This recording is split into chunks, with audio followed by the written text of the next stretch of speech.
ನಮ್ಮ mummy gold ಪ್ಲೇಜ್ ಮಾಡಿ ಈ ಬಿಸ್ನೆಸ್ ಸ್ಟಾರ್ಟ್ ಮಾಡ್ತಿದ್ದೀನಿ.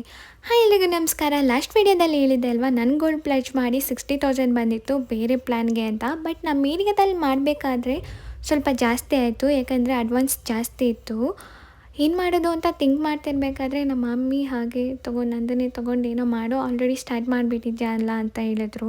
ಬಟ್ ಇಸ್ಕೊಳ್ಳೋಕೆ ಇಷ್ಟ ಇರಲಿಲ್ಲ. ಆದ್ರೂ ನನಗೆ ಜಾಬ್ಗೆ ಹೋಗ್ಬಿಟ್ಟು ಎಲ್ಲನೂ ಕೂಡಿಟ್ಕೊಂಡು ಮಾಡೋಷ್ಟು ಪೇಷನ್ಸ್ ಇರಲಿಲ್ಲ.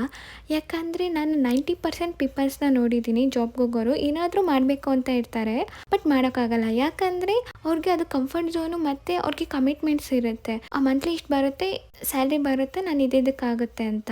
ಸೊ ನಾನು ಅದರಲ್ಲಿ ಹೋಗ್ಬಿಟ್ರೆ ನಂದು ಹಾಗೆ ಆಗಿಬಿಡುತ್ತೆ ಅಂತ. ಮತ್ತು ಹುಡುಗಿರ್ಗೆ ಏನಿರುತ್ತೆ ಅಂದರೆ ಮದುವೆ, ಸೊ ತುಂಬ ಟೈಮ್ ಕಡಿಮೆ ಇರೋದ್ರಲ್ಲೇ ಏನಾದರೂ ಮಾಡಬೇಕಂತ. ಅದಕ್ಕೇ ನಾನು ಓಕೆ ಅಂತ ಇಸ್ಕೊಂಡ್ಬಿಟ್ಟೆ.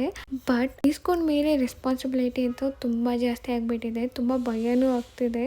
ಆದರೂ ನನ್ನ ಮೇಲೆ ಟ್ರಸ್ಟ್ ಇದೆ ನನಗೆ, ನಾನು ಮಾಡ್ತೀನಿ ಅಂತ.